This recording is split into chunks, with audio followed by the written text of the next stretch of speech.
Tema: la realidad de lo espiritual. Segunda carta de Pablo a los Corintios, capítulo 12, desde el verso 1 hasta el verso 7. Vamos a hablar de la realidad de lo espiritual. Estas palabras se le atribuyen al apóstol Pablo, quien escribiera lo siguiente, verso 1 de segunda de Corintios, capítulo 12. Ciertamente, no me conviene gloriarme, pero vendré a las visiones y a las revelaciones del Señor. Conozco a un hombre en Cristo que hace 14 años, si en el cuerpo, no lo sé. Si fuera del cuerpo, no lo sé. Dios lo sabe. Fue arrebatado hasta el tercer cielo. Y conozco al tal hombre, si en el cuerpo o fuera del cuerpo, no lo sé. Dios lo sabe. Que fue arrebatado al paraíso, donde oyó palabras inefables que no le es dado al hombre expresar. De tal hombre me gloriaré, pero de mí mismo en nada me gloriaré, sino en mis debilidades. Sin embargo, si quisiera gloriarme, no sería insensato, porque diría la verdad. Pero lo dejo, para que nadie piense de mí más de lo que en mí ve u oye de mí. Y para que la grandeza de las revelaciones no me exaltase desmedidamente, me fue dado un aguijón en mi carne, un mensajero de Satanás que me abofetee para que no me enaltezca sobremanera. El tema de esta mañana es la realidad de lo espiritual. Y yo quiero establecer esta verdad antes de que nos detengamos y profundicemos en algunas ideas sumamente interesantes de este pasaje. Y la primera verdad que quiero establecer en su corazón es que existe un principio espiritual que el Señor Jesucristo recordó, y es que en boca de 2 o 3 testigos consta todo asunto.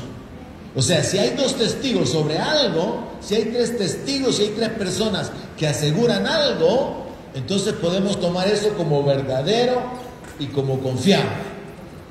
Y nosotros podemos encontrar a través de la Biblia que los profetas se han convertido en testigos de la realidad espiritual.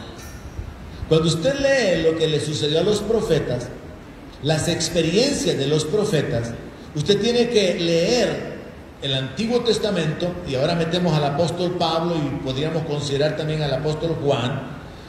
Usted debe de considerar a los profetas como testigos de que lo espiritual es una realidad. Nadie me entendió. Los profetas son testigos de la realidad de lo espiritual. Los profetas escribieron lo que ellos vieron, lo que ellos vivieron, lo que ellos experimentaron. Entonces, cuando nosotros leemos los escritos de los profetas, tenemos que entender que estamos oyendo testigos de la realidad de las cosas espirituales. Si alguien entendió, diga amén. Si no entendió, diga no amén. Los profetas son testigos de la realidad del mundo espiritual, y nosotros por lo tanto podemos estar seguros de que el mundo invisible, el mundo espiritual es una realidad, porque no solamente hay 3 testigos, hay cientos de testigos, hay muchísimos testimonios. Existen varios testigos que registraron sus experiencias y han quedado en la Biblia. Pero por ejemplo, al Señor Jesucristo lo vieron resucitado más de 500 hermanos. Ellos fueron testigos de la resurrección de Cristo. Y entonces se continuó predicando que Cristo había resucitado.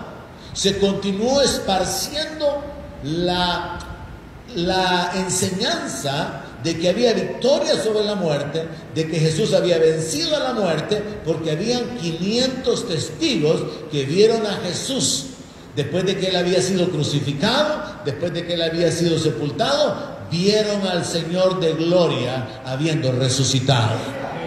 Entonces tenemos que cambiar un poco nuestra mente y enfocarnos de esta manera. Mientras leemos la Biblia, nosotros estamos oyendo a los testigos. Es así como cuando hay un juicio y el juez tiene que oír las pruebas que la defensa tiene, las pruebas que la acusación tiene, y entonces el juez tiene que analizar y evaluar la credibilidad, la veracidad de las pruebas. a ver cómo las cosas concuerdan o no concuerdan. Y nosotros a través de la Biblia tenemos los registros de muchos testigos y es nuestra responsabilidad de examinar la palabra para ver cómo las pruebas concuerdan. Y las pruebas concuerdan. Hay un Dios creador de los cielos y de la tierra. Hay un Dios que cambia la vida de las personas. Hay un Dios que es santo y nos ha llamado a la santidad. Hay un Dios que quiere adoptarnos como hijos y se manifiesta como Padre. Hay un Dios que ha amado al mundo y envió a su Hijo para que muriera, para que todo aquel que en él crea pueda ser salvo. Hay un Dios que ha enviado el Espíritu Santo. Hay un Dios que derrama el Espíritu Santo y da dones espirituales a las personas. Hay un Dios que es real y se manifiesta cuando clamamos, porque Él ha dicho: clama a mí y yo te responderé. Hay un Dios en los cielos que responde. Hay un Dios en los cielos que hace milagros. Hay testigos. Y nosotros podemos convertirnos en testigos, pero también podemos convertirnos en los sujetos o en los objetos que experimentamos esa realidad de Dios. Podemos quedarnos como espectadores, de lejos, como los fariseos con su religión. O podemos seguir a Jesús de cerca, tan cerca como querramos, como lo hicieron los apóstoles. Es su decisión. Podemos dejar de seguir al Señor o podemos acercarnos. Eso depende de la libertad que Dios nos ha dado. Entonces podemos establecernos sobre esta verdad. La Biblia es el registro de los testigos. La Biblia contiene el registro de aquellos que experimentaron la realidad del mundo espiritual y por lo tanto nosotros podemos confiar en que esas revelaciones son verdaderas. Ahora, el propósito de la meditación de esta mañana es esta: que nosotros vivamos y reaccionemos apoyados en esa verdad de que las cosas que no se ven son eternas. Por ejemplo, David declaró: mi socorro viene de Jehová, del que hizo los cielos y la tierra. Para que David hiciera esa declaración, él tenía que estar convencido de que había un Dios creador de los cielos y de la tierra, y tenía que estar confiado en que él podía acercarse a ese Dios, clamar a Dios y que Dios le respondiera. Para que David hiciera esa declaración, David tenía que tener la convicción de que él podía recibir del favor de Dios. David hizo muchas declaraciones que están registradas a lo largo de la Biblia. Tú aumentarás mis fuerzas como las del búfalo, me ungirás con aceite fresco. Las declaraciones que se han hecho sobre la base de que hay un Dios al cual no vemos, pero que responde a nuestro clamor, nos lleva a la experiencia. Y es ahí entonces donde yo quiero enfocarme esta mañana. Hemos leído este pasaje donde el apóstol Pablo habla acerca de su experiencia personal. Dice el apóstol Pablo que él fue llevado al tercer cielo. Y no solamente él sabe y habla acerca del tercer cielo, Juan también fue llevado al tercer cielo. Ya tenemos 2 testigos. Así que ¿cuántos aquí creen que el tercer cielo es real? Pablo dice que él tuvo visiones. Y no solamente Pablo tuvo visiones, muchos profetas tuvieron visiones. ¿Cuántos creen que las visiones pueden venir de Dios? Pablo tuvo revelaciones. Y no solamente Pablo tuvo revelaciones. Encontramos en la Biblia muchos testigos a los cuales se les revelaron cosas por medio de sueños, por medio de manifestaciones directas, como en el caso de Moisés, en el caso de Daniel. Y entonces nosotros encontramos testigos que nos hablan de la realidad espiritual. Y mi intención al meditar esta mañana en esta porción de la palabra, donde Pablo habla acerca de sus visiones, sus revelaciones, palabras inefables que no le he dado al hombre repetir, y de una grandeza de revelaciones, mi intención es que nos enfoquemos en que lo espiritual es real. Y es más real que lo visible, que lo físico, porque lo que vemos es temporal y lo que no se ve es eterno. Entonces vamos a enfocarnos de esa manera, para que nosotros vivamos en las circunstancias que vivimos ahorita, en las adversidades que estamos enfrentando, vivamos conscientes de esa verdad. Las cosas que no se ven son eternas. Lo espiritual es una realidad. Ahora, Pablo aprendió a desarrollar un estilo de vida donde el diablo ya no supo qué hacer con él. Cuando el diablo escuchó a Pablo decir: para mí el vivir es Cristo y morir es ganancia, el diablo dejó en paz a Pablo. Y usted lee en el libro de los Hechos que Pablo terminó en Roma, después de haber ido a predicar a Roma, terminó en la cárcel, pero con ciertos privilegios y cierta tranquilidad en su vida, donde lo llegaban a visitar y él hablaba del Evangelio y compartía de su fe en Cristo. Y él podía mirar hacia atrás todas sus experiencias con ángeles, con el Señor, de milagros recibidos en su vida, de milagros hechos por medio de él, y tantas experiencias que quedan registradas en el libro de los Hechos. Pablo desarrolló un estilo de vida en el cual el diablo ya no pudo detenerlo. Porque cuando Pablo dijo, para mí el morir es ganancia, el diablo se vio de alguna manera en un conflicto. Porque si lo mataba, entonces causaba que Pablo, como lo había explicado, quedara ausente al cuerpo y presente al Señor. Porque Pablo sabía que lo espiritual es real. Pablo sabía que Cristo estaba vivo. Él lo había visto resucitado. Es más, el evangelio que Pablo predicó, Cristo se lo había enseñado. Entonces, para Pablo era una realidad. Nosotros somos los que muchas veces andamos dando vía porque medio creemos la Biblia. Y como medio la creemos, caemos en unos valles de dudas. Y a veces yo siento que ni Dios me oye, pastor. Y viera que siento un gran vacío y una gran frialdad. Nosotros somos los que no vivimos con esa convicción de la realidad de lo espiritual, porque no hemos hecho lo que el apóstol Pablo hizo. Él se dispuso completamente y le dijo al Señor, Señor, ¿qué quieres que haga? O como Samuel, cuando bajo la instrucción de Elí le dijo a Dios, habla que tu siervo oye. Una disposición, una determinación para poder avanzar, para poder penetrar en ese mundo espiritual donde lo más importante es esto. No es reconocer que lo espiritual es una realidad, sino entender que en lo espiritual o en el mundo espiritual está su respaldo. La fuente de respaldo suyo está en los cielos. Y entonces está escrito en la palabra, ¿a quién tengo en los cielos sino a ti? Y fuera de ti, a nadie anhela mi alma. Cuando usted llega a esa convicción que el Dios Todopoderoso está de su lado, usted no necesita ningún santo, ni me necesita a mí para que ore por usted. Así que no se ande quejando porque yo no oro por usted. Porque usted lo que necesita es una relación con el Dios vivo y verdadero. Una dependencia personal, donde usted puede declarar, Jehová es mi pastor. Donde usted puede confesar, castillo mío y fortaleza mía. Cuando usted puede decir, mi gloria y el que levanta mi cabeza. Cuando usted llega a esa convicción, hermano, ¿y quién lo va a mover? Usted va a menospreciar lo que le pasa en este mundo, porque usted sabe que su eternidad ha sido asegurada y que no hay nada que pueda cambiar su destino, porque no hay quien lo condene, no hay quien lo acuse. Bueno, sí puede haber quien lo condene y quien lo acuse, pero al final el juez es el Señor. Y Él es el dador de la vida, Él es el libertador, Él es el sanador, Él es el gran yo soy, Él es el más que suficiente, digno de toda la gloria por siempre, digno de toda la honor. Entonces, hermanos, veamos y examinemos la vida del apóstol Pablo y la vida de los profetas para imitarlos, para descubrir cómo vivir. Pablo sabía cosas que la mayoría de cristianos no entendemos. Y oiga lo que dije, sabía.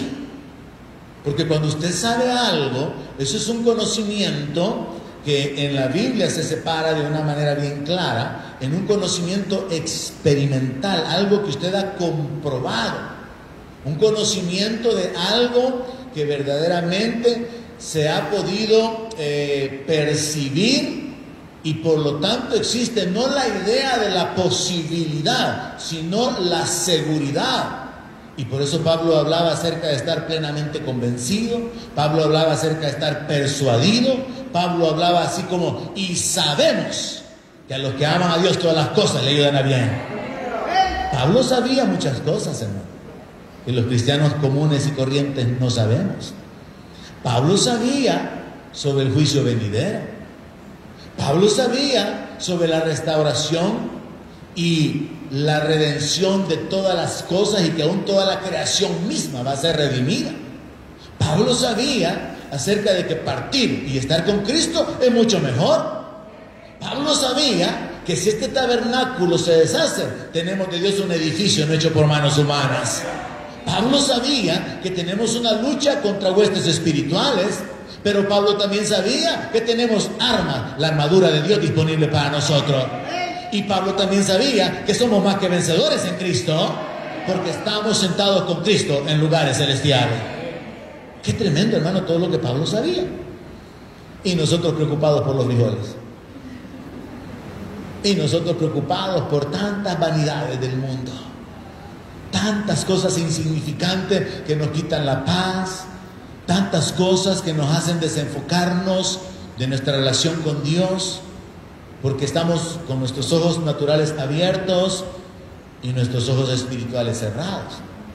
Y por eso la importancia de detenernos, meditar en la palabra, congregarnos y ser instruidos y ser enseñados, porque entonces nuestro espíritu es alimentado.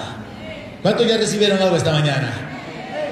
Entonces tenemos que entender eso. Voy a recapitular. Las experiencias del apóstol Pablo nos prueban que lo espiritual es real. Y nosotros sabemos a través de la misma Biblia y en palabra del Señor Jesucristo que en boca de 2 o 3 testigos consta todo asunto, y en la Biblia tenemos un montón de profetas que son testigos de lo espiritual.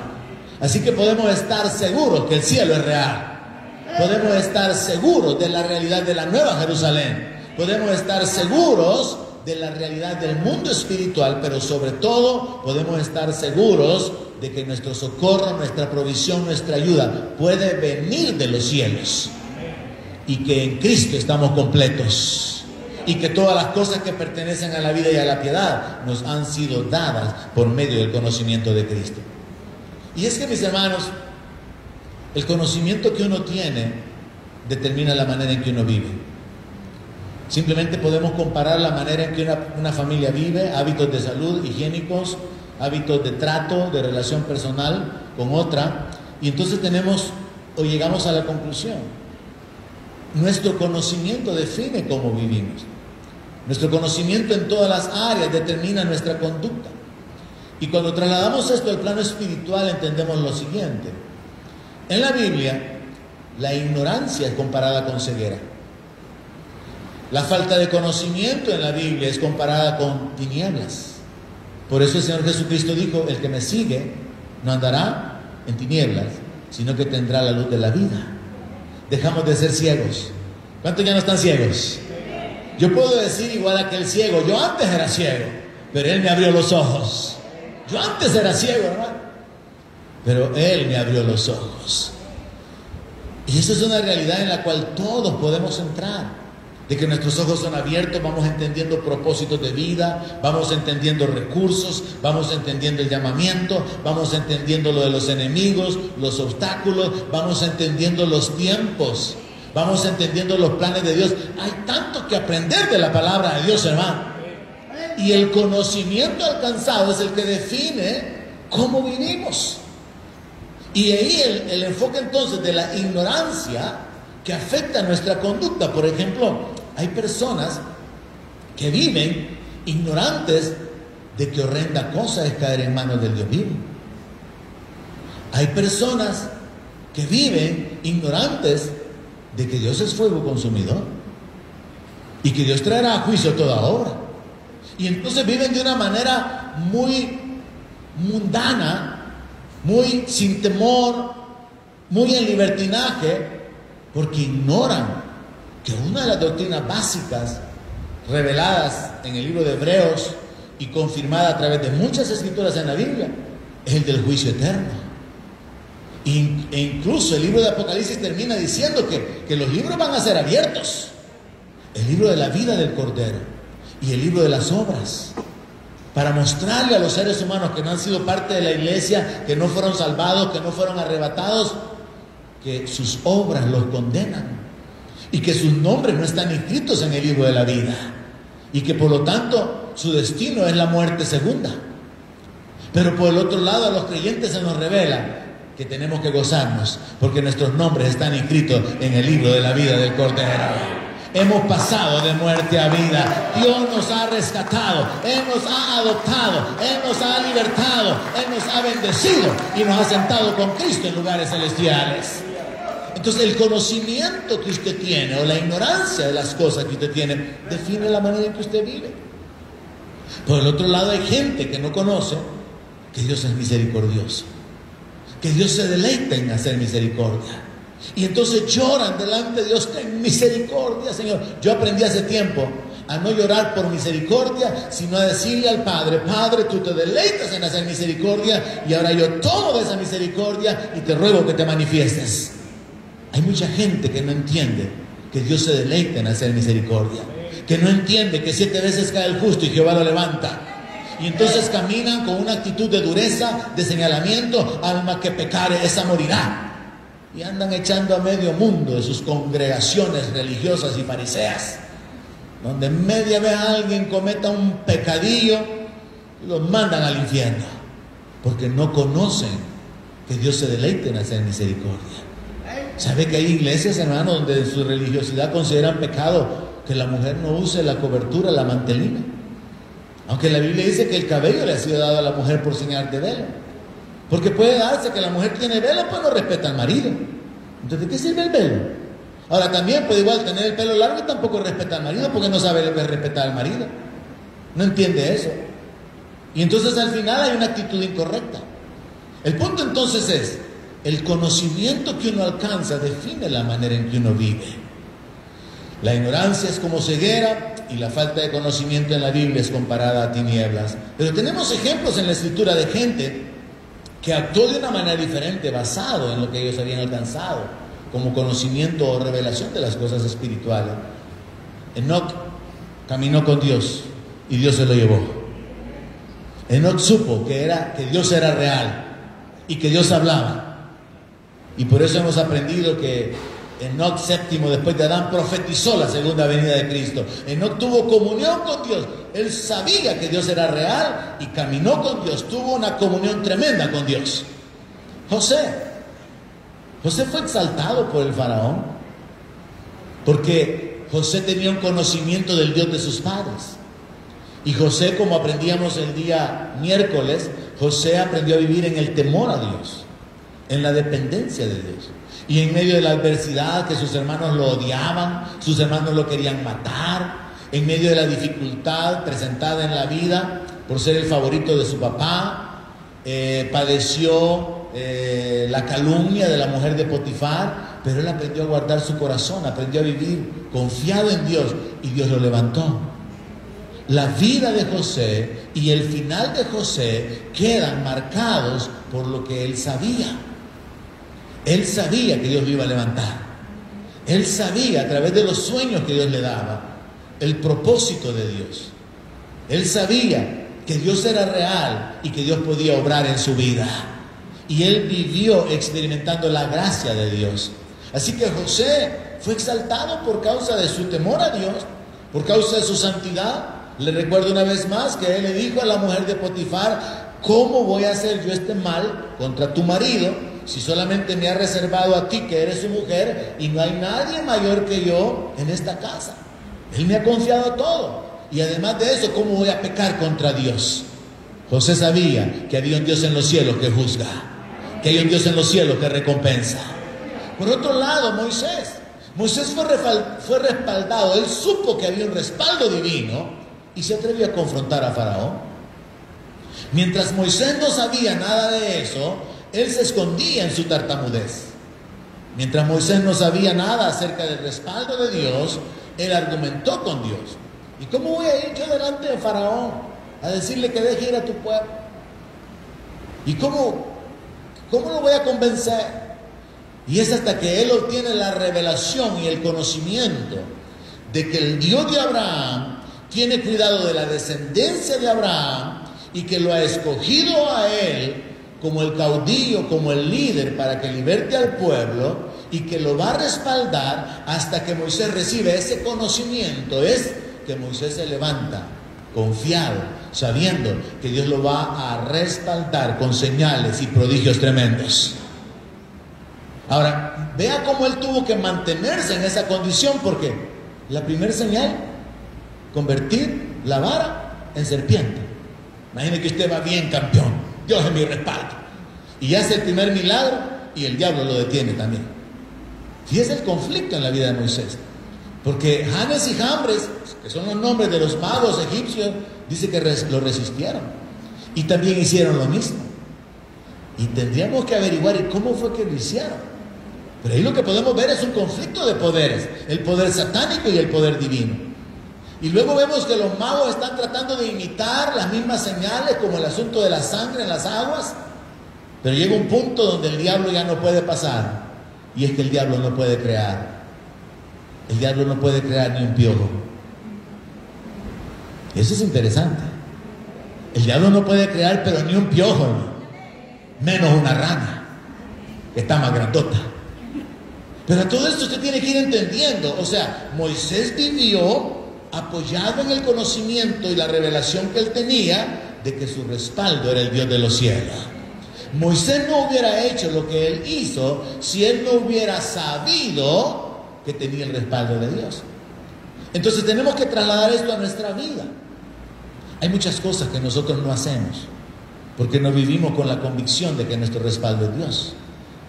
Y hay cosas que hemos hecho y que podemos hacer cuando sabemos que nuestro socorro viene de Jehová, que Él es la fuente de la vida, que Él ha ordenado nuestra fuerza, que Él es nuestro respaldo, que Él se levantará como poderoso gigante, que Él va a levantar bandera en contra de nuestros enemigos y que en el nombre del Señor podemos hacer proezas. Pero es un cambio de actitud basado en el conocimiento que tenemos. Y el conocimiento que debe quedar plasmado esta mañana en nuestros corazones es: lo espiritual es una realidad. Ahora podemos hablar de Daniel. Daniel llegó anciano. Daniel sobrevivió a varios reyes. Daniel fue usado por Dios a través de las revelaciones, a través de las visiones, para dar dirección a los reyes. Y los reyes se iban muriendo y él quedó vivo. Pero la conducta de Daniel, de santidad, de integridad, porque recuerde que lo quisieron acusar.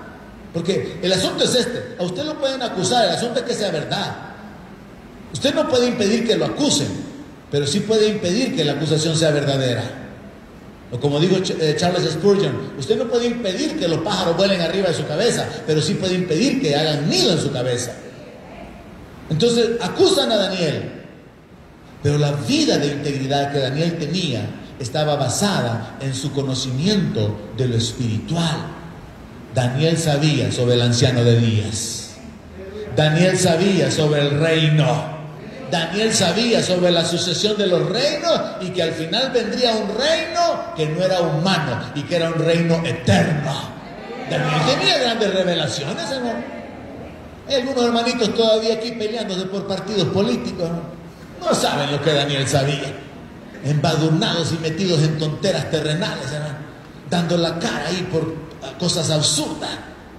Daniel sabía que después de este reino venía el otro, venía el otro, venía el otro, venía el otro, y después el fin. Una piedra no cortada de mano viniendo desde el cielo a derribar a aquella estatua con la cabeza de oro, con el pecho de plata, y derribando y destruyendo todo aquello, significando el reino de los cielos siendo establecido sobre la tierra. Cuando usted sabe que el reino de los cielos viene, usted vive de otra manera. Usted no se anda gastando para arriba y para abajo ni peleando con nadie por posiciones políticas. Usted lo que hace es ocuparse en predicar a Cristo y dar testimonio que el Rey viene, el Rey volverá. El Rey cambia vidas, el Rey es el Salvador, y que en ningún otro hay salvación, porque no hay otro nombre bajo el cielo dado a los hombres en el cual podemos ser salvos. Nuestra vida cambia o se define por lo que sabemos o por lo que ignoramos. David enfrentó al gigante por lo que él sabía. Imagínense usted el escenario, el menor de muchos hermanos. Los hermanos ya estaban en la guerra, ya les habían dado 6 meses de chicharrón en el cuartel. Ya sabían de algunas destrezas militares. David no sabía ni siquiera caminar con la armadura. Le ponen el chunche ese y él se sentía todo tieso, que no podía ni caminar. Le dan la espada del rey. Y él dijo, yo no sé andar con esto. Pero ¿qué es lo que determinó la actitud de David? Que él sabía que él tenía un pacto con el Dios de los cielos. Que él sabía que ese gigantón era un pitufo que no tenía respaldo, porque ese gigantón era un incircunciso. Ahí está escondida la revelación de la palabra. Cuando él lo llama incircunciso, o sea, es alguien que no tiene pacto. David dice: yo soy joven, el menor de mis hermanos, soy un pastorcito, sin experiencia, sin reconocimiento, sin destrezas militares, pero yo tengo un pacto y mi respaldo está en los cielos. Mi respaldo es el Dios Todopoderoso. Y ese gigante no tiene quien lo respalde. Pobrecito gigante. Ay, pobrecito gigante. No tiene ayuda. Pobrecito gigante. Así que David actúa sobre la base de lo que él conoce, de lo que él sabe, de lo que espiritualmente él sabe. Y él sabe que ese gigantito se ha metido en problemas, porque ha retado a Jehová de los ejércitos, porque ha retado a los escuadrones de Dios. Así que David actúa sobre su conocimiento personal de que él tiene un pacto. Él es descendiente de Abraham, él ha sido circuncidado, él tiene una relación con Dios, él tiene comunión con Dios. No tenía experiencia militar, pero tenía experiencia en lo espiritual. Mientras andaba cuidando sus ovejitas, él estaba escribiendo salmos. Y muchos cristianos ni siquiera los leen. Eso, si quieren, lo ponen entre paréntesis y lo ponen a un lado. Pero David escribía salmos, lo cual revelaba la comunión que él tenía, basándose en el conocimiento que él tenía de la realidad espiritual. Y él llega a un punto donde, como todos tenemos montes y valles espirituales, atravesamos situaciones difíciles en nuestra vida, David llega a un punto donde él está en un valle espiritual y él dice que anhela verlo, anhela ver la grandeza de Dios así como la vio en el santuario. O sea que David llegó a tener experiencias tremendas donde Dios literalmente se manifestaba en su vida. Sí, llegó a experimentar victorias, como cuando él consultaba a Dios: Señor, subo y voy a pelear contra tal ejército, o tú te vas a encargar de ello. David aprendió a vivir bajo la alianza de Dios, aprendió a vivir bajo el respaldo de Dios. Entonces, una vez más, es el conocimiento, hermano, lo que define nuestra vida. Y cuando trasladamos esto al plano espiritual, el conocimiento espiritual es el más elevado y el más importante. Y tenemos que poner énfasis en esto. Entonces, volviendo a la vida del apóstol Pablo, nosotros encontramos, Pablo sabe que hay un Señor que está resucitado, que es Señor de los vivos y de los muertos. Pablo también sabe que existe Satanás y que existen demonios y que a él le fue asignado un mensajero de Satanás. Pablo sabe que el tercer cielo es real. Pablo vive con esa convicción y por eso él dice: si es que para mí partir y estar con Cristo es mucho mejor, paréntesis, que estarlos aguantando, porque él se encontraba con el pecado, la desobediencia de las iglesias, la carnalidad de los corintios y un montón de cosas. Entonces dice: miren, yo estoy en estrecho, si continuar haciendo la obra, lo cual yo sé que es necesario, o partir y estar con Cristo, lo cual es mucho mejor. Pablo sabía que morirse era mejor. Pero cuando se les pregunta a los cristianos: ¿cuántos se quieren morir?, todos miran para otro lado, porque no tenemos la convicción de que morir significa quedar ausentes al cuerpo, significa que se olvide toda causa, razón de lágrimas, de angustia, problemas, discusiones, necesidades, obstáculos, injusticia, y entrar en la paz. Pero Pablo sí tenía esa convicción. Pablo sabía que los demonios y los ángeles se manifiestan. Pablo estuvo en un naufragio donde aparentemente Dios lo dejó un tiempo, porque esto es tremendo, hermano. Como parte de la vida de fe, Dios muchas veces nos deja en etapas donde entramos en un desierto, y a veces Dios nos dio el desierto, o a veces Dios nos deja que nos metamos en un valle y clamamos a Dios y no hay respuesta. Pero si nosotros sabemos, si nosotros estamos seguros de que Dios es fiel, vamos a actuar con paciencia y a esperar pacientemente en Jehová. sabiendo que Él nos va a sacar del pozo de la desesperación, sabiendo que al final Él se va a glorificar en nuestra vida. No vamos a retroceder, no vamos a volver atrás. Pablo dijo eso. Nosotros no somos de los que retrocedemos, sino de los que perseveran para vida eterna. Lo que usted sabe lo hace determinarse. Creyente que vive en pecado, que vive en la carnalidad, es porque no sabe que hay un juicio que viene. No sabe que lo que está sembrando en su carne va a causar muerte. Creyente que no se ocupa de servir en el reino, de ocupar los talentos que Dios le ha dado, ignora que el Señor que le ha dado los talentos, la vida, el tiempo y las fuerzas, un día va a pedir cuenta de la mayordomía. Y en la mayordomía Dios no le va a preguntar en qué tamaño de casa vivía, ni qué tipo de carro manejó, ni qué perfume usaba, ni qué zapatos compraba, ni qué marca eran sus lentes. Dios va a analizar nuestras obras relacionadas con el reino. A cuántos consoló, por cuántos oró, a cuántos bendijo, a cuántos sirvió, a cuántos levantó, a cuántos alcanzó para Cristo. Enfocados en el reino. Mire, usted puede ser de bendición para tanta gente, hermano, y a veces nosotros damos por hecho que lo que nosotros conocemos la gente lo sabe. Tengo pendiente una tareita por ahí familiar. Me dice mi tía ayer, está muy mal de salud, y me dice, es que yo le tengo miedo a la muerte. Y entonces comienzo a hablar con ella y le digo, tía, a la muerte no hay que tenerle miedo. Cuando uno sabe que ella pasó de muerte a vida por medio de la fe en Cristo. Y me dice ella, y lo estoy diciendo suave para que no oiga mientras voy a hablar con ella, y me dice ella, pero es que yo no sé qué castigo me va a dar Dios. Y eso es lo que me pone en qué pensar. Y entonces yo ya tengo en mi mente, ¿verdad?, el conocimiento que quiero ir a compartirle, haciéndole ver, entre otras cosas. Los testigos de Jehová enseñan que cuando usted se muere, deja de existir. Igual que un perro, un gato, un buey, se muere, basados en la ignorancia de Salomón, allá en Eclesiastés. Esos son los testigos de Jehová. Los católicos enseñan purgatorio.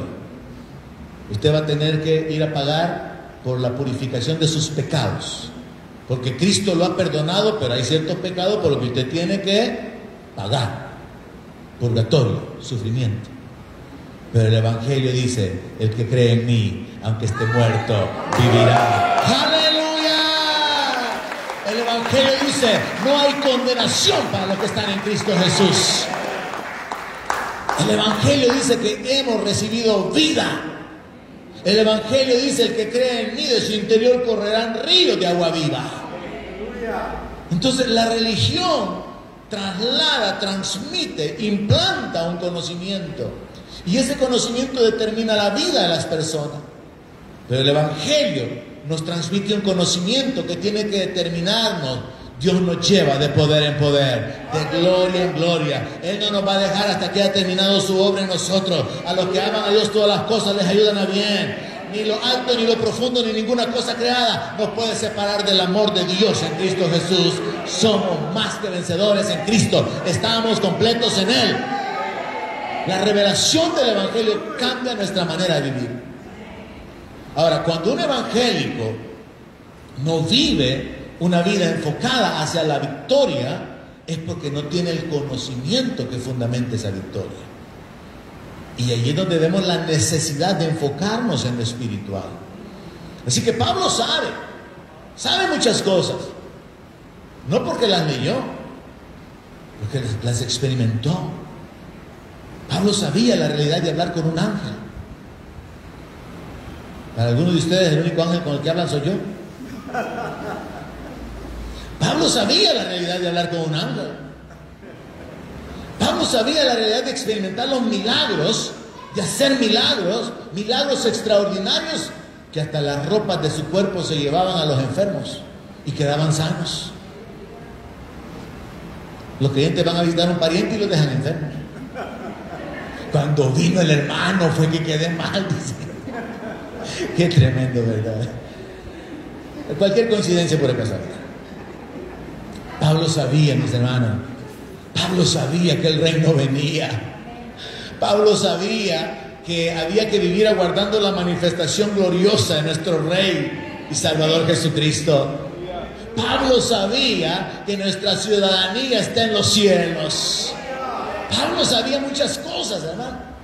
Y nos ha dado testimonio para que nosotros entonces podamos estar persuadidos y convencidos bajo el principio de que en boca de 2 o 3 testigos tiene que constar todo asunto.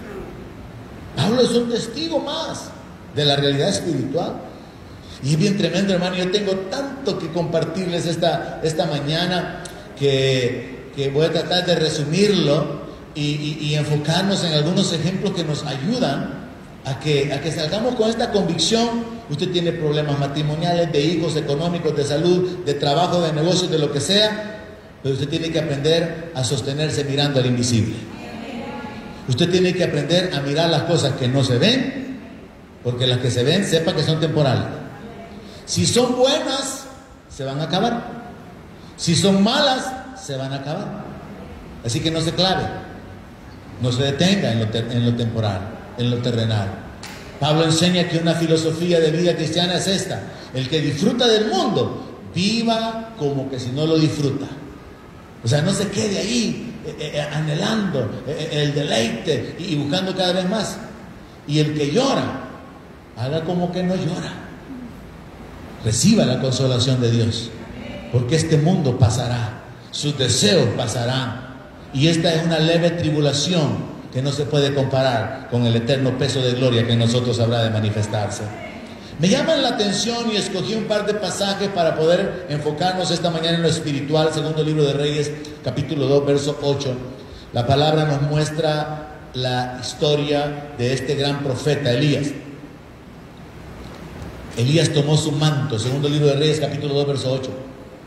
Elías toma el manto, lo dobla, golpea las aguas del río y las aguas se apartan a uno y a otro lado, y Elías pasa con Eliseo en lo seco. Nosotros leemos esto y no pensamos en lo milagroso. Claro, es lógico, normal, que por la gravedad el agua está fluyendo en una dirección, el agua termina de correr, pero el agua que había llegado a este punto, cuando el manto golpea, estas aguas se retroceden y van contra la gravedad en sentido contrario. Y recuerde usted que en la lógica más agua continuaba viniendo. Entonces el milagro consiste no solamente en que el agua agarra un curso contrario, sino que en que está resistiendo el agua que naturalmente está fluyendo. Y seguramente se forma un montón de agua que cuando ellos pasan en seco, posteriormente el agua vuelve a su cauce natural. Cuando habían pasado, Elías le dice a Eliseo: pide lo que quieras que haga por ti antes que yo sea quitado de ti. A estas alturas Eliseo ya sabía que su maestro iba a ser quitado, y le dijo Eliseo: te ruego que una doble porción de tu espíritu sea sobre mí. Él le dijo: cosa difícil has pedido. Si me vieres cuando fuere quitado de ti, te será hecho así, mas si no, no.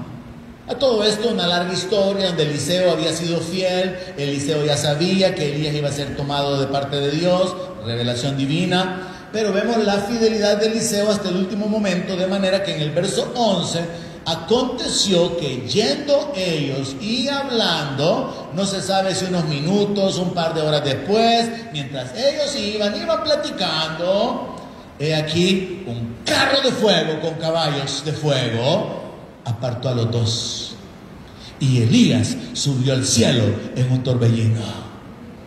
Ese día Eliseo supo que habían caballos en el cielo.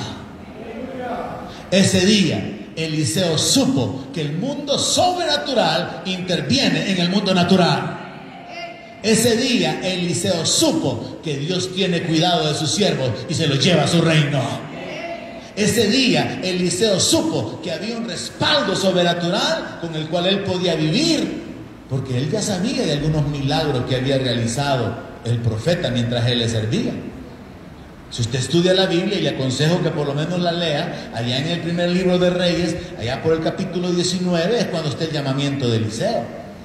Y suceden algunas cosas, como por ejemplo, a Elías lo quieren capturar y él dice: si yo soy varón de Dios, que caiga fuego del cielo y muérete. Y cae fuego y se mueren 50 militares. El rey manda a otros 50 y Eliseo está con Elías y está viendo ese respaldo espiritual.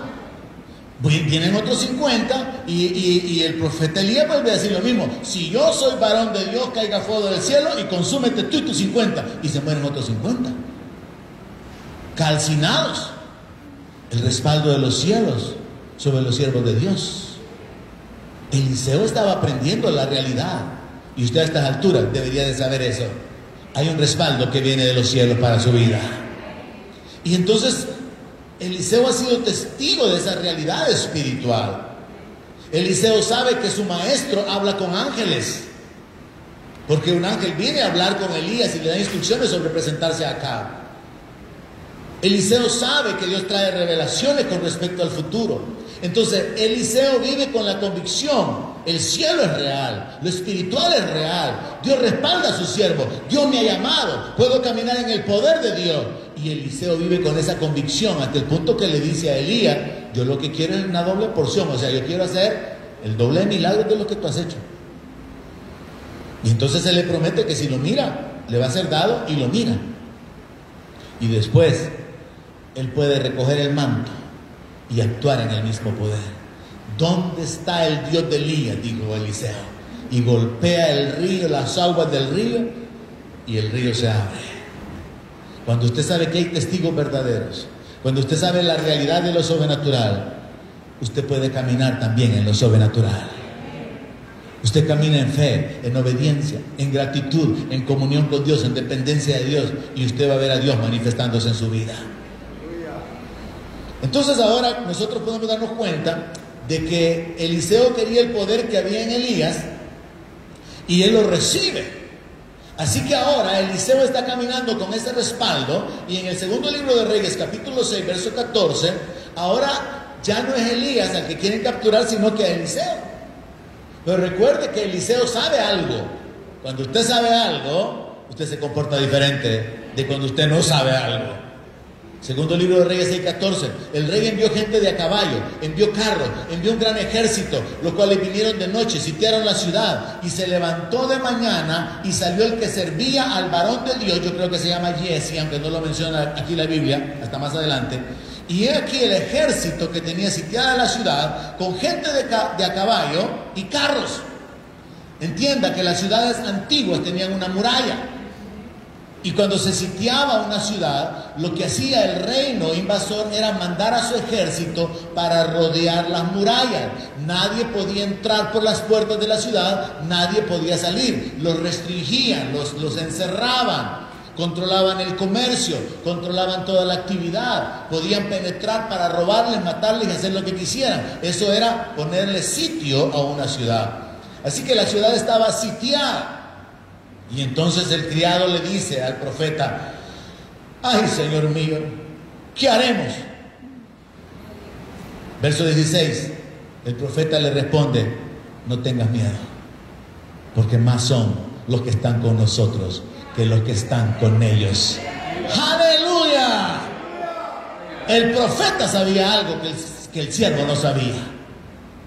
El siervo estaba actuando en base a su ignorancia. El profeta estaba actuando en base a su conocimiento. Él sabía que la ciudad estaba sitiada, pero miren la declaración: son más los que están con nosotros que los que están con ellos. A muchos cristianos esto se les ha olvidado.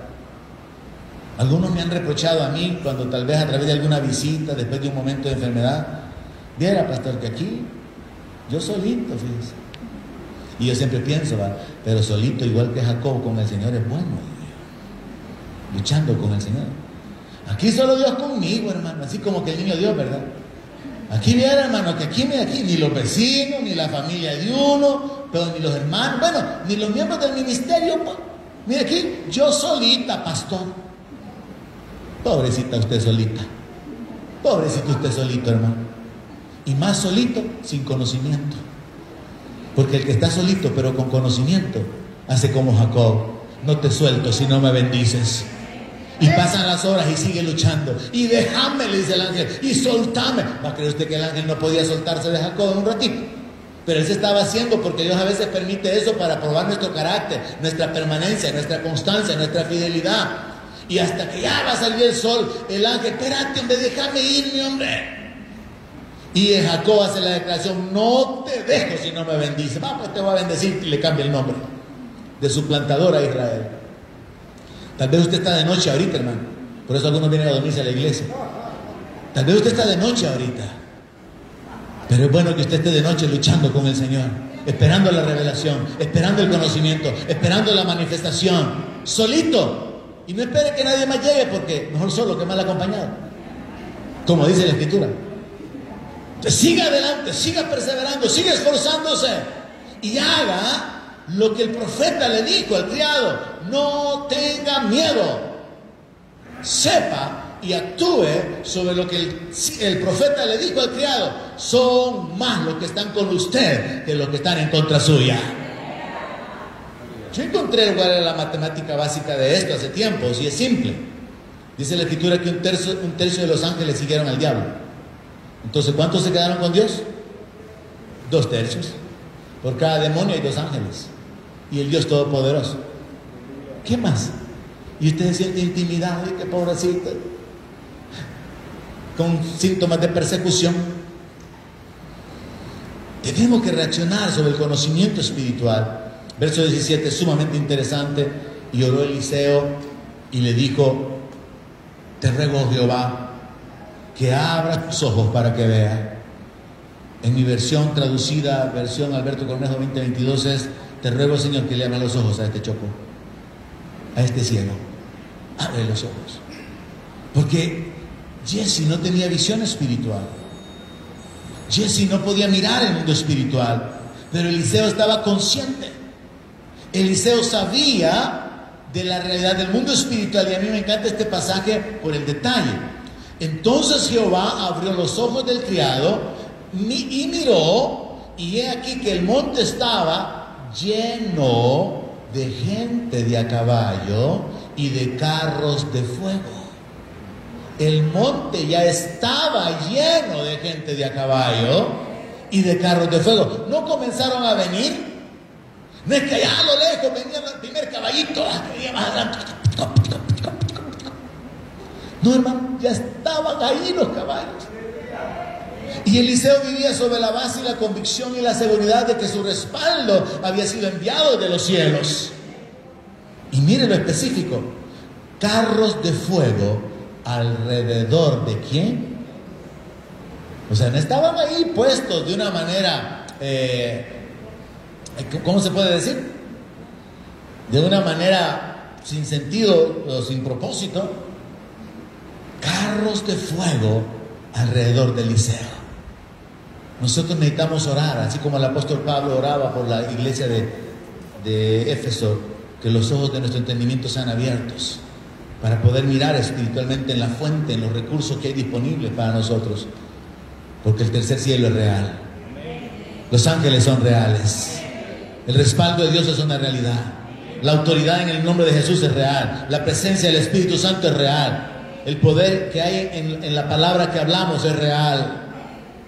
Los límites que Dios le ha puesto al diablo son una realidad. Y entonces Eliseo está actuando sobre esta base, sobre este conocimiento. Son más los que están con nosotros que los que están contra nosotros. Isaías capítulo 6, verso 1 dice: en el año que murió el rey Usías. Estoy buscando otro testigo ahora. En el año que murió el rey Usías, vi yo al Señor sentado sobre un trono alto y sublime, y sus faldas llenaban el templo. Tenemos otro testigo que nos habla del cielo, que nos habla de la realidad de la presencia de Dios. Isaías vio al Señor sentado sobre un trono alto y sublime, y sus faldas llenaban el templo. Por encima de él habían serafines, cada uno tenía 6 alas, con 2 cubrían sus rostros, con 2 cubrían sus pies, y con 2 volaban, y el uno al otro daba voces diciendo: santo, santo, santo, Jehová de los ejércitos, toda la tierra está llena de su gloria. Isaías, hermano, tuvo tantas visiones, tantas revelaciones, juicios que se manifestaron, juicios que están todavía por cumplirse. Por ejemplo, la guerra actualmente de Rusia contra Ucrania. Está escrito en la palabra los juicios de Dios por causa de los pecados de la antigüedad. y las ciudades que han de ser destruidas y removidas. Entonces uno puede encontrar la conexión de los eventos del momento con registros históricos en la Biblia. Cuando uno mira la ubicación de Ucrania, no, hombre, que esta es tierra registrada en la Biblia. Tiene que ver allá con la región donde están los sirios, pues donde está Asiria, y entonces uno va encontrando detalles que quedan en la oscuridad, quedan escondidos al no conocer sobre la geografía o sobre la historia. Otro testigo, Jeremías, capítulo 1, verso 4. Vino pues palabra de Jehová a mí, diciendo: antes que te formase en el vientre te conocí, y antes que naciese te santifiqué, te di por profeta a las naciones. Y yo dije: ay Señor Jehová, he aquí no sé hablar porque soy niño. Y me dijo Jehová: no digas soy un niño, porque a todo lo que te envíe irás tú y dirás todo lo que te mande. Dios le está diciendo a Jeremías cuando se revela. Jeremías fue llamado siendo un muchacho, un adolescente, y por eso no quería aceptar el llamado, igual que Gedeón, que tuvo sus dudas, igual que Moisés, que no quería ir porque era tartamudo. Jeremías no quería, pero él está teniendo un encuentro con el Señor. Dios se revela a su vida, Dios lo llama, y él está adquiriendo un conocimiento sobre la realidad de lo espiritual, y Dios le dice: yo te voy a respaldar, vas a hacer lo que yo te mande, vas a hablar lo que yo te diga. Y luego el Señor se revela a Jeremías que le va a poner frente de pedernal, que van a levantarse en contra de él, pero que no lo van a vencer. A partir de ese día, Jeremías comienza su ministerio, un ministerio de muchos conflictos, de mucho sufrimiento, pero Jeremías vivió basado en lo que él sabía. Dios era real, el que lo había llamado vivía y era el eterno, el todopoderoso, el invisible, que tenía propósito, y lo que él hablara se iba a cumplir. Y Jeremías vive y desarrolla su ministerio basado en el conocimiento espiritual que él alcanzó. Lo que nosotros conocemos determina cómo vivimos. Lo que nosotros ignoramos determina nuestros temores, nuestro fracaso, nuestra falta de empuje, de carácter, porque es basado en lo que nosotros conocemos, que nosotros podemos llegar a saber dónde está la fuente de nuestras fuerzas, de nuestro recurso, de nuestro respaldo, nuestra ayuda, nuestro socorro. Micaías, el último testigo, solo para que queden bien atestiguados esta mañana. Primer libro de Reyes 22, verso 19. Hay un conflicto aquí. El rey de Judá le está ayudando al rey de Israel para ir a la guerra. Y Dios tiene un propósito: traer juicio sobre Acab, un rey de Israel, un rey malo. Y en este pasaje se prueba algo sumamente importante. Para que sus propósitos se cumplan, Dios a veces puede usar aún al diablo y a los demonios. Y en este pasaje encontramos que el único profeta que habló de parte de Dios fue Micaías. Habían 400 profetas hablando mentira. Es como ahora. Podríamos decir, hay 400 pastores engañando a la gente y hay un profeta hablando la verdad. Porque hay mucha mentira, mucha apostasía, mucho engaño en cuanto a esto del Evangelio. El Evangelio se ha extendido, pero también la cizaña, la mentira y el engaño de aquellos que no viven por la palabra, sino que viven por las revelaciones de su apóstol, de su profeta, que viven por las visiones y las instrucciones personales de sus líderes y no por lo que está escrito en la palabra.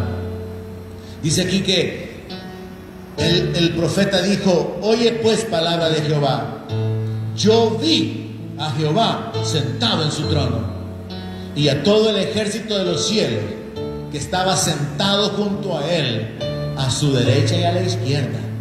Mire, hermano, otro testigo que vio la gloria de Dios, porque en palabras del Señor Jesucristo, a Dios nadie le ha visto jamás porque Él es invisible, pero vieron la gloria, vieron como una visión, como Daniel que vio al anciano de días.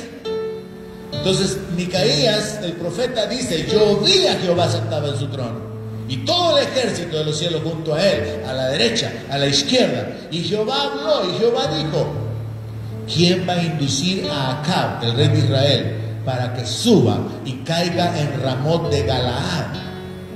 Y uno decía de una manera y otro decía de otra. Y salió un espíritu y se puso delante de Jehová y dijo: yo le induciré. Entienda que esto se está dando en el cielo y el profeta es el testigo de lo que está sucediendo en el escenario celestial.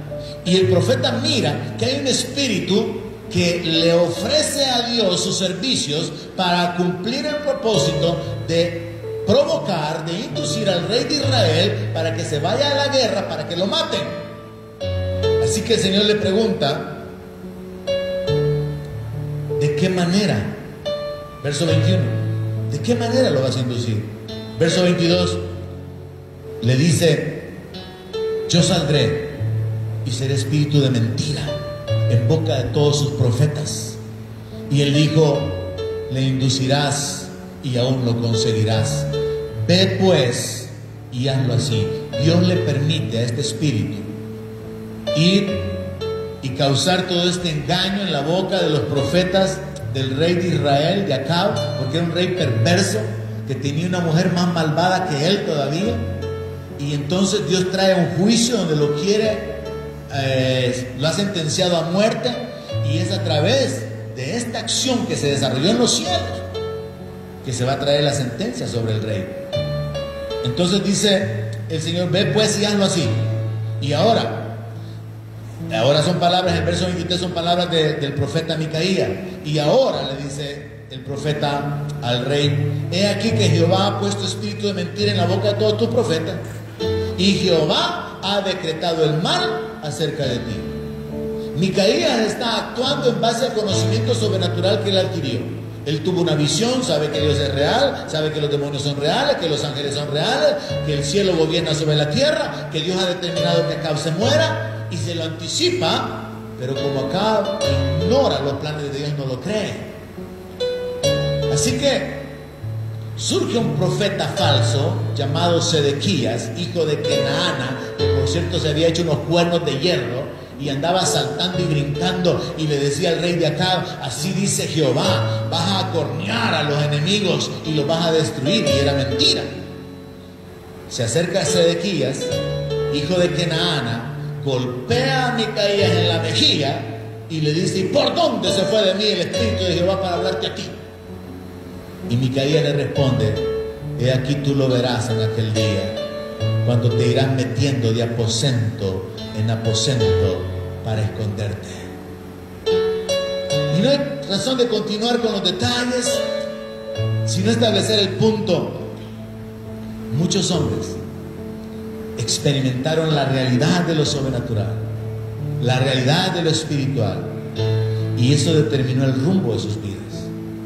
De igual manera nosotros hemos llegado a alcanzar el conocimiento de que solamente en Cristo hay perdón de pecados, que Él es la puerta, que Él es el Cordero de Dios, que Él es el buen pastor, que Él es el camino para llegar al Padre, que Él es el alfa y la omega, el primero y el último, el que estuvo muerto pero vive y tiene la llave del infierno y de la muerte, que Él es el Rey que volverá. Y sobre la base de ese conocimiento, nuestra vida ha sido afectada.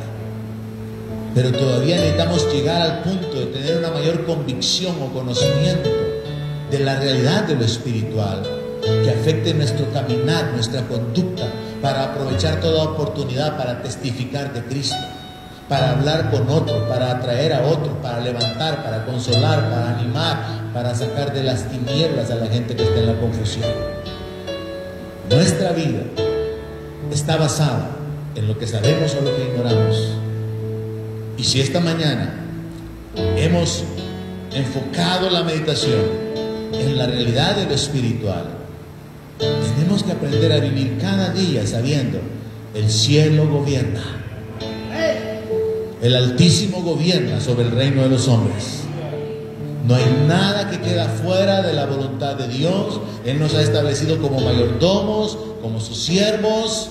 Él nos ha llamado a su gloria eterna, pero también Él espera que demos fruto. Él ha prometido venir pronto y su galardón consigo para recompensar a cada uno según su obra. Si usted sabe que el galardonador viene, ocúpese en obrar. Si usted sabe que los siervos malos van a ser apartados y que a los siervos obedientes se les va a otorgar amplia y generosa entrada en el reino, procure ser un siervo verdadero. Hay muchos de ustedes aquí que han pasado el tiempo suficiente para haber disfrutado de esa comodidad, en que toda su vida evangélica se resume a sentarse en la iglesia. Hay muchos que pueden dar más fruto, que pueden hacer algo para la gloria de Dios. Y ejemplos hay en la Biblia. Una mujer viuda de hacía un montón de años ocupada en la intercesión. Todos podemos ser intercesores. Una joven criada que le dice a la mujer de su amo: mi siervo el profeta lo puede sanar si él va allá donde está el profeta, testificando. Un muchacho con 5 panes y 5 peces, el único que andaba comida, y sirve para que el Señor le dé de comer a multitudes. Todos, absolutamente todos, tenemos una función en el cuerpo de Cristo, un propósito, un llamado. Y cuando nosotros sabemos cuál es nuestro respaldo, nuestra fuente, vamos a actuar con atrevimiento. Y esta mañana podemos enfocarnos en que todos necesitamos que nuestros ojos se abran espiritualmente para poder ver lo que no vemos. Así que oremos sobre eso. Incline su rostro, Padre. Te necesitamos. Tú nos has dado vida, nos has llamado, nos has sacado de Babilonia, de ese mundo de confusión, nos has sacado del engaño de la religión y te has revelado en la persona de Jesús. Ahora tenemos el entendimiento que somos tus hijos y que aún no se ha manifestado lo que hemos de ser. Y si hijos, herederos, coherederos juntamente con Cristo, y que somos benditos con el creyente Abraham. Somos tu pueblo, real sacerdocio, nación santa, pueblo adquirido a precio de sangre. Señor, ayúdanos como congregación local a levantarnos con convicciones firmes que cambien nuestra manera de vivir, que cambien nuestras acciones, nuestras decisiones, saliendo de la comodidad, del conformismo, del estancamiento, libres del temor, para servirte, para alcanzar a otros, para atraer a otros, para traer a otros al conocimiento tuyo, para enseñar la justicia, para alumbrar en medio de las tinieblas, para vivir como la sal, para vivir como la luz de este mundo. Padre, glorifícate, te necesitamos. Continúa obrando en nosotros por tu espíritu, por tu palabra, transformándonos y úsanos. Queremos limpiarnos, queremos ser instrumentos en tus manos. Abre nuestros ojos espirituales para ver, y por tu Espíritu Santo recuérdanos que tú eres la fuente de nuestras fuerzas, que nuestro socorro eres tú, nuestro ayudador eres tú, que nuestros tiempos están en tus manos. Padre, glorifícate en nuestra vida, da gloria a tu nombre, mostrando tu poder, mostrando tu gloria, Señor. Póngase de pie y le damos gloria al Rey. Aleluya.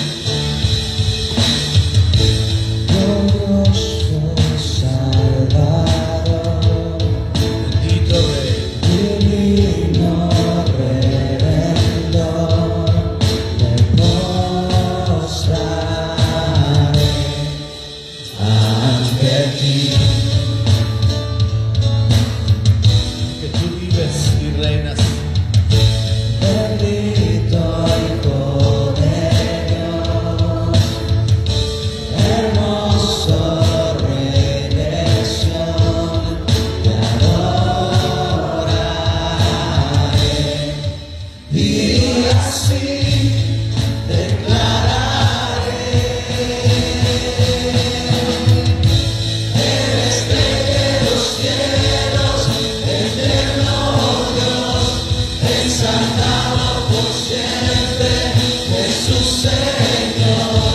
Tú gobiernas en toda la creación, oh Cordero inmolado, eres Señor hasta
creación, oh Cordero. Tú eres el soberano, Rey de los cielos y de la tierra, el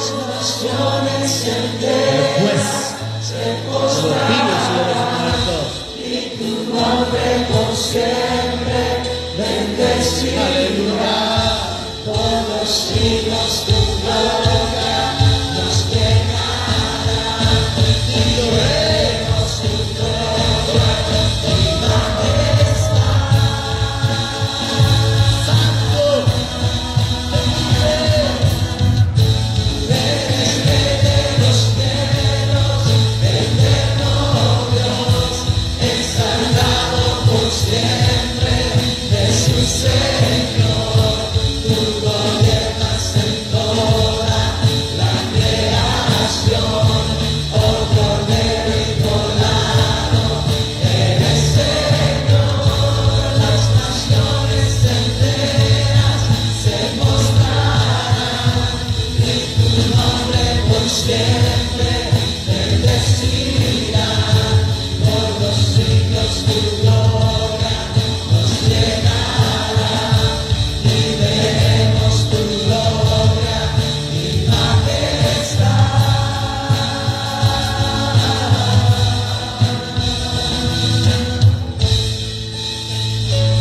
tú eres el Señor de la creación, Dios vivo y verdadero, Dios eterno, el todopoderoso, revelado en la persona de Jesús, nuestro Señor, nuestro Salvador, por quien podemos acercarnos a ti, a darte gloria, a darte honor.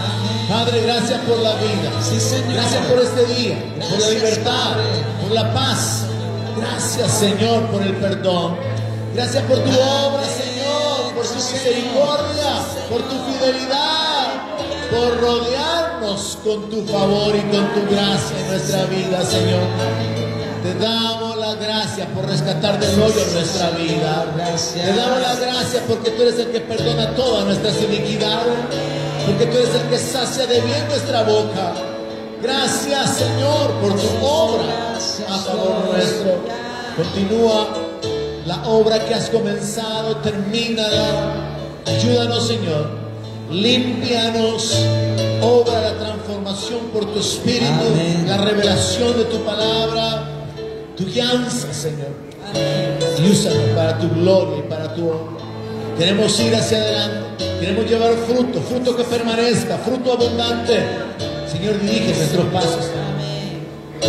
Abre nuestros ojos para poder ver, para recordar continuamente que tú eres nuestro socorro, nuestro ayudador, nuestro escondedero, nuestro pronto auxilio en la tribulación. Mientras usted sigue orando, yo hago el llamado esta mañana. Quizás haya alguien aquí que no le ha entregado su vida a Cristo. Y la palabra de Dios dice que si usted confiesa que Jesús es el Señor delante de los hombres, Jesús lo va a confesar delante de sus ángeles y delante de su Padre. La palabra de Dios dice que si confesare con su boca que Jesús es el Señor, será salvo, si lo cree con todo su corazón. ¿Habrá alguien aquí que nunca ha hecho esa confesión pública? Le invito para que lo haga en este momento. ¿Quiere levantar su mano para poder orar por usted? ¿Hay alguien aquí esta mañana? La forma en que nos unimos a Cristo es así como cuando hay un matrimonio y el juez pregunta: ¿acepta a esta mujer como su esposa para cuidarla, para amarla? ¿Acepta a este hombre como su esposo? Cuando la persona dice sí, el matrimonio se consuma. Cuando nosotros aceptamos a Cristo, nos unimos a la iglesia. Cuando lo confesamos delante de los hombres. ¿Hay alguien aquí esta mañana que quiere hacerlo? ¿Hay alguien aquí que nunca lo ha hecho? ¿No ha confesado públicamente su fe en el Señor? Aleluya. Aleluya. Gloria a Dios. Oramos entonces agradeciendo a Dios su misericordia. Padre, gracias por la vida, porque nos has adoptado como tus hijos, porque tenemos el entendimiento de tu palabra, porque tu luz nos ha alumbrado. Gracias, Señor. Gracias, Padre. Te honramos, te adoramos. Queremos, Señor, continuamente darte a ti la gloria con nuestras palabras, que sean gratos los dichos de nuestra boca, la meditación de nuestro corazón. Queremos darte la gloria, Señor, presentando nuestro cuerpo en sacrificio vivo, santo, agradable a ti. Queremos honrarte, Señor, ofreciéndote sacrificios espirituales, nuestra alabanza, nuestra adoración.